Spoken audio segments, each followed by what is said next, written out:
everybody, welcome to episode number 189 here on season 1. And today we are getting into pulling large amounts of cash out of our stash account. This question comes from Mr. KP. Now he asks, can you do a video explaining how pulling large amounts of money out of stash works? I.e. 50K or larger. So basically there's two ways. First of all, I don't understand why I understand why you would need to pull money out of stash, but at all costs, I would say try to keep your money in there at all possible. It doesn't really make sense to pull it out unless you are looking to make an investment with that money, i.e. buy a house or something along those lines. If you're looking to buy a car, buy Christmas presents or whatever it may be, it might not be the best idea. However, you're looking to pull it out to start a business or whatever, going to be a lot more risky than keeping it in there, but it's still, I don't think it's necessarily the worst idea that you could have. So anyways, I think that there's two different ways to go about pulling such a large amount of money out of your stash account.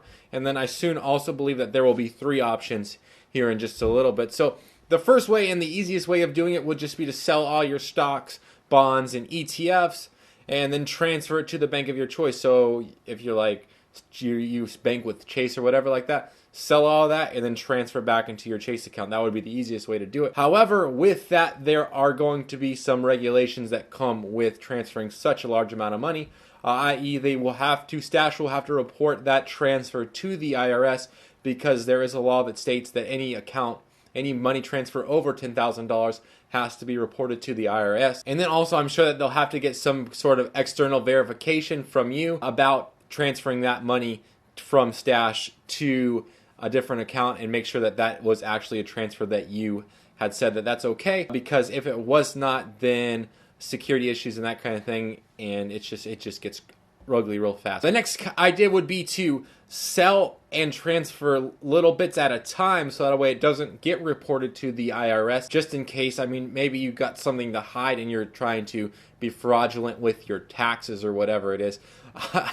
However, the buying and selling of those ETFs is still going to be recorded to the IRS, so if you're trying to get around it or being sneaky, well, it's not going to work out too well. So if you're like, I just don't want to get the transfer reported to the IRS, but I'm still going to claim it or whatever, just transfer smaller amounts. Obviously, if it looks still fraudulent, like you're transferring $9,000 every single time, every single month or whatever it is, then obviously that'll get tracked by the IRS as well. I would say maybe $2,000 a month or even less than that. So you're looking at probably a year or 2 year plan to get all that money out. I don't know if that's the easiest way or successful in the short term. And lastly, Stash has recently announced that they plan on releasing Stash Banking, which is the banking version of Stash. This would probably be the easiest way, which would be to sell your Stash Invest account and then transfer that over into Stash Banking and just use Stash Banking as your bank for that time period of you needing that money. And then you won't have to have your money and necessarily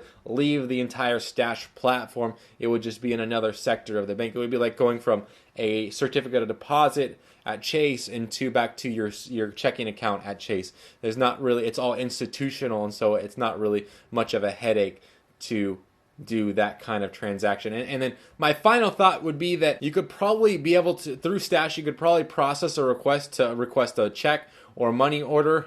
However, I think that the electronic transfer of that large amount of money would probably be the safest route, because the last thing you want is a piece of mail that has $50,000 in it just to disappear. That's my thoughts on how I would go about transferring large amounts of money.